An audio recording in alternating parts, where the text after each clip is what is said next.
প্রিয় উপস্থিতি হাজিরিন, ওমা তাদরি নাফসুম মাযা তাকসিবু গাদা। আগামী মুহূর্তে মানুষ কি অর্জন করবে আল্লাহ ছাড়া কেউ জানে না। খাইবারের যুদ্ধ হয়, দীর্ঘদিন যুদ্ধ চলে, কিন্তু যুদ্ধে জয় পরাজয়ের কোনো নিশানা আসে না। প্রিয় নবীজি এশার নামাজ মাগরিবের নামাজের পরে নবীজি বললেন, আগামীকাল এমন একজনের হাতে কালেমার পতাকা দেব যার মাধ্যমে মুসলমানদের বিজয় হবে। সে আল্লাহ এবং তার নবীকে ভালোবাসে, আল্লাহ এবং নবী তাকেও ভালোবাসে। জোরে বলেন আল্লাহু আকবার। এমন একজনের হাতে আগামীকাল কালেমার পতাকা দেব।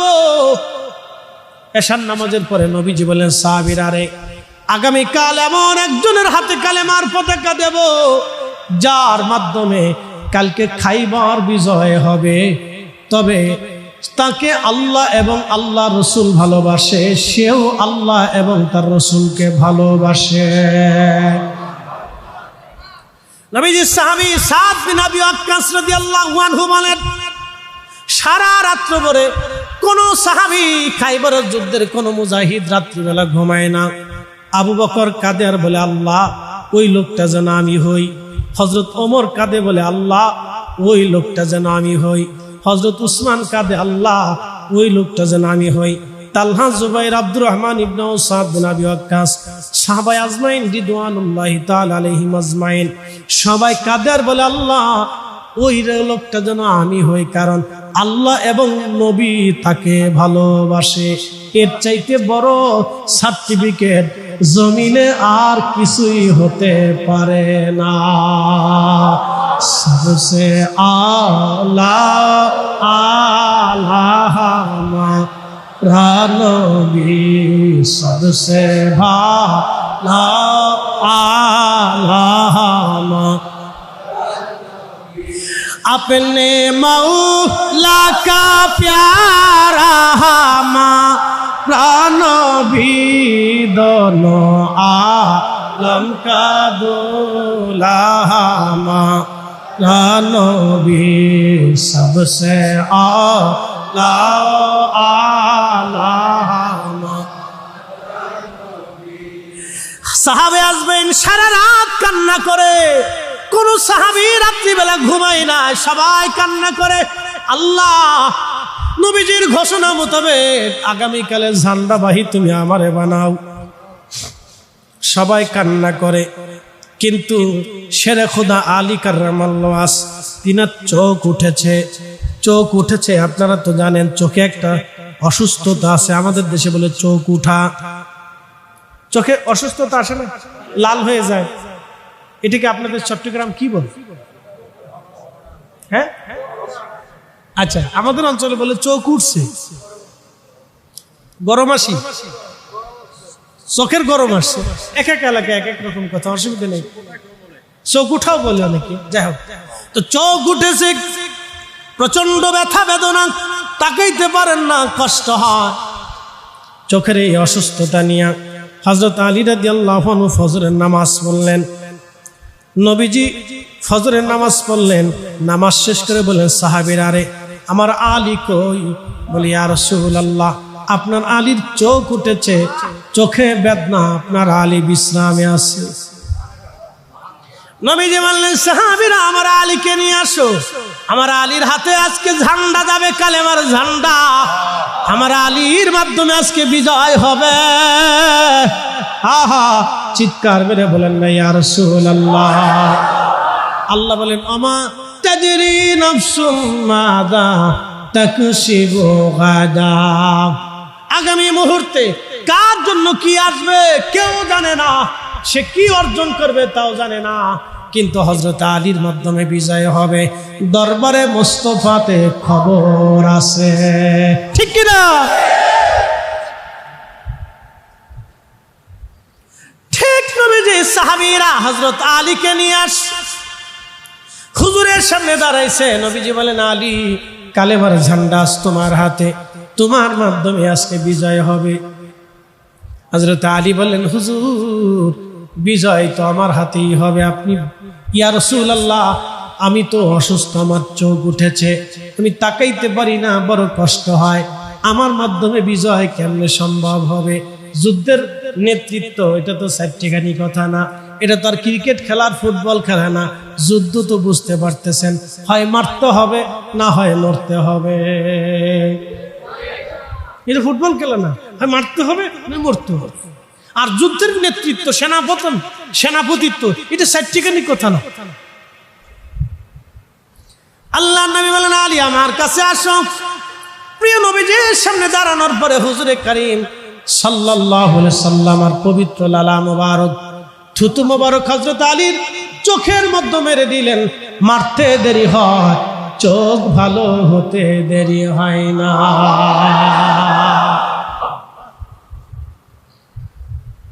কালেমার ঝান্ডা দিয়ে দিলেন। যুদ্ধের ময়দানে আলী রাদিয়াল্লাহু আনহু সামনে দাঁড়াইলেন। খাইবরের দুর্গ ছিল বিরাট দুর্গ, কামুস দুর্গ। কামুস দুর্গটা ছিল পাহাড়ের সাথে ফিট করা, পাহাড় কেটে কেটে তারা দুর্গ বানিয়েছিল। ওই দুর্গে ঢুকা এবং দুর্গ ভাঙ্গাটা কোনো মতেই সম্ভব না। দুর্গের যে দরজাটি ছিল সিংহ দরজা, 600 মণ ওজন হবে এই দরজার, পাহাড়ের সাথে একেবারে ফিট করা ছিল, কোনো মাধ্যমে সেটা ভাঙ্গা সম্ভব না। কামুস দুর্গের যিনি প্রধান যোদ্ধা ছিলেন, সেই প্রধান যোদ্ধা তলোয়ার হাতে নিয়া দুর্গের সামনে দাঁড়ায় বলতেছে, হে মুহাম্মদ সাল্লাল্লাহু আলাইহি ওয়াসাল্লাম, নবীজির নাম ধরে ডাক দিয়ে বললেন, তোমার মধ্যে যদি কেউ থাকে আমার সাথে লড়াই করবে, কারণ আমি একসঙ্গে 1000 মানুষের সাথে যুদ্ধ করতে পারি। সে এতই সুঠাম ছিল, 1000 মানুষের সাথে একা লড়াই করতে। বুঝতে পারতেছেন, বেড়া তো একটা বেড়া, মারাত্মক বেড়া ছিল। তোমাদের মধ্যে কেউ যদি থাকো আমার সাথে যুদ্ধে আসো। নবীজি বলেন, আলী তুমি যাও। মারহাবা কা আলী তুমি যাও। জুলফিকার তলোয়ার নিয়ে হযরত আলী রওনা করলেন, সামনে দাঁড়িয়ে গেলেন। লোকটা হাসে, বলে, বালক তোমার নাম কি? যুবক তোমার নাম কি? বলে, আমার নাম আলী ইবনে আবি তালিব। বলে, তুমি আবু তালিবের সন্তান? বলে, হ্যাঁ। যুবক রে, তুমি ফিরে চলে যাও, তোমার স্ত্রীকে বিধবা বানাইও না, তোমার সন্তানদেরকে এতিম বানাইও না। তুমি আমাকে তো চিনো, আমি একসঙ্গে 1000 মানুষের সাথে লড়াই করতে পারি। তুমি চলে যাও, ফিরে চলে যাও। হযরত আলী বললেন, দেখ আমি নবীর হুকুমে এসেছি, বাঁচলে গাজী মরলে শহীদ। যুদ্ধ শুরু হয়ে গেল। কাফেরের সমস্ত রণকৌশল হযরত আলী ঠেকাইতে লাগলেন। শেষ সময়ে হযরত আলী বললেন, এ দুশমন, তুমি এবার আমার আঘাত সহ্য করার জন্য প্রস্তুতি নাও। একটা আঘাত দিয়েছিলেন হযরত আলী, তলোয়ার মাথার উপরে এক আঘাত করেছিলেন।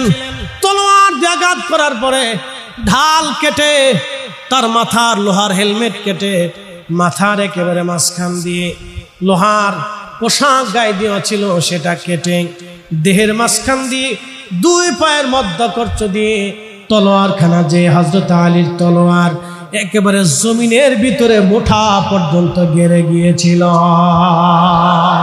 চিৎকার মেরে জোরে বলেন আল্লাহু আকবার। এটা নবুয়তের শক্তি।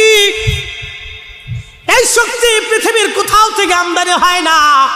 এটা আমার নবীর জবানের ক্ষমতা ছিল, নবীজির জবানের ফুয়ুজত। আল্লাহু আকবার। হযরত আলী রাদিয়াল্লাহু আনহুর এই দৃশ্যখানা দেখার পরে সমস্ত ওই খাইবরের কাফেররা চলে গেল। তারা তাদের ওই দুর্গের ভিতরে চলে দরজা লাগাই দিল। হযরত আলী সৈন্য পরিচালনা করলেন। সৈন্য পরিচালনা করে নিজে আগে ঘোড়া দাবড়াইয়া কামস দুর্গের সিংহের দরজার যে খিল আছে, আংটি আছে, বাম হাত দিয়ে টেনে ধরলেন। আল্লাহু আকবার। কোন হাত দিয়ে? বাম হাত দিয়ে। পাথরের সাথে ফিট করা, তো পাহাড়ের সাথে ফিট করা 600 মণ ওজনের লোহার দরজাখানা বাম হাত দিয়ে টেনে উঠাইয়া মাথার উপরে ঘুরাইয়া হযরত আলী কামুজ দুর্গের মধ্যে নিক্ষেপ করে ছেড়ে দিলেন। একসাথে জোরে বলা যাবে কি আল্লাহু আকবার। ওই দুর্গের সিংহে দরজার নিচে যারা পড়লো তারা মারা গেল। আহা, এই দৃশ্যখানা দেখার পরে কাফেররা বলল, আমরা আর যুদ্ধ করতে চাই না, আমরা সারেন্ডার করলাম। যুদ্ধ শেষ হয়ে গেল। সাহাবীরা এসে বলেন, ইয়া রাসূলুল্লাহ, আলীর অনেক বড় বীরত্ব আজকে দেখলাম। নবী মুস্কি মুস্কি আসে। আল্লাহর নবী বলেন, আলী, এখন তুমি তো দুর্গ নিজ হাত দিয়ে ভেঙে ফেলে দিয়েছ, মাথার উপরে ঝুলাইয়া দুর্গের মধ্যে নিক্ষেপ করে দিয়েছ। বলে, হ্যাঁ ইয়া রাসূলুল্লাহ। তাহলে আলী যাও তো, এবার দুর্গটা আমার সামনে নিয়ে আসো। দরবারে মোস্তফার জবানের হুকুম। নবীজির জবানের কথা মূলত হাকিকতে আমার আল্লাহর কথা। এই কথা কর না কেন, ঠিক কিনা? নবীজির জবান হাকিকতে আল্লাহর জবান, ঠিক কিনা? নবীজির চক্ষু হাকিকতে মূলত আল্লাহর দেওয়া চক্ষু। নবীজি যে চোখ দিয়া দেখতেন এটা আল্লাহর দেওয়া নূর। নবীর জবান আল্লাহর নূর। নবীজির হাত পা চক্ষু মোবারক যা ছিল সব আল্লাহর দেওয়া। একবার জোরে বলা যাবে কি মারহাবা। হযরতে আলী কাররামাল্লাহু রাদিয়াল্লাহু আনহু গেলেন, চিন্তা করলেন তখন বামাত দিয়ে উঠেছে, এখন বামাত দিয়ে উঠে তো টান দিছে, লড়াচড়া করে না।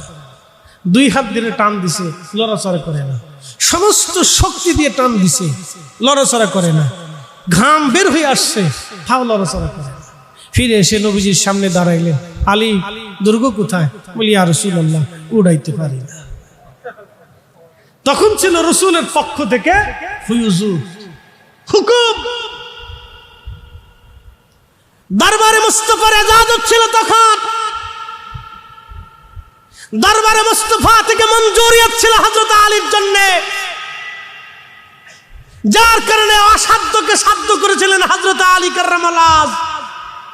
এই জন্য মনে রাখবেন, পৃথিবীতে যত ওলি আসছে, যত ওলিদের কারামাত দেখেছেন, শাহজালাল ইয়ামানি, হযরত শাহজালাল ইয়ামানি, তিনি সাইজামাজ বিছাইয়া সুরমা নদী পার হয়েছিলেন। খাজা বাবা আজমিরি আনা সাগরের পানি লুটার ভিতরে এনেছিলেন। হুজুর হযরতে মুজাদ্দিদ আল ফিসানি সিংহের খাসার ভিতরে নামাজ পড়েছিলেন। ইমাম শাফিঈ দাজলায় যাই নামাজ বিছিয়ে নামাজ পড়েছিলেন। পৃথিবীর যত ওলিদের কারামাত দেখবেন, সব কারামাতগুলি দরবারে মুস্তাফার এজাজত। কথা বলেন ঠিক কিনা? আপনি রাসূল করিমের ইলম নিয়ে প্রশ্ন তুলবেন, আহা, আপনার মতো হতভাগা কে হতে পারে? কি হতে পারে? তার জবানের এত বরকত, তার শব্দ চয়নে এত বরকত, ইশারায় এত বরকত, যে চাঁদ ইশারায় দ্বিখণ্ডিত হয়ে গেছে। আপনি সহজ করে দেখার তো কোনো সুযোগই নেই। দেখবেন তো মরবেন। তো এই মরা জাতা মরা না, এই মরার মরা এমন এক মরার মরা যে মরা থেকে আপনাকে কেউ ফিরাইতে পারবে। প্রিয় ভাই আমার, এই জন্য রাসূল মকবুল সাল্লাল্লাহু আলাইহি সাল্লামের ইলম এক মহান ইলম। এই জন্য আল্লাহ বলেন, ওয়ায়ুআল্লিমুকুম মা লাম তাকুন তা'লামুন। উম্মত যা জানে না আপনি সেটা জানাবেন। উম্মত কিছু জানতো না, সব নবীজি শিখিয়ে দিয়ে গেছে, ঠিক কিনা? উম্মত কিছুই জানতো না। যদি আল্লাহর হাবিব ধরা দামে না আসতেন, পৃথিবী অন্ধকারে নিমজ্জিত হয়ে যেত। আজকে সারা পৃথিবীর যে সভ্যতা দেখেন, এটা আল্লাহর নবীর দেখানো রাস্তা। কথা কোন ঠিক কিনা? পৃথিবীর যত সভ্যতা দেখেন, সব আল্লাহর নবীর দেখানো রাস্তা। এই দেখানো রাস্তায় পৃথিবী আজকে উন্নত হয়েছে, পৃথিবী পরিচালিত হচ্ছে, মানুষের সভ্যতা এসেছে, মানুষের সৌহার্দ্যতা এসেছে, দেশে দেশে সৌহার্দ্যতা বাড়ছে, শুধু নবীজির দেখানো রাস্তা। জাতিতে জাতিতে একত্রিত হওয়া, এটা নবীজির দেখানো রাস্তা। বলে কি রাস্তা? আজকের যে জাতিসংঘ দেখেন, এই জাতিসংঘ কোথায় পেল? নবীজির মদিনা সনদ থেকে জাতিসংঘ পেয়েছে। মদিনা সনদ থেকে জাতিসংঘ চলছে, নবীর দেখানো রাস্তা।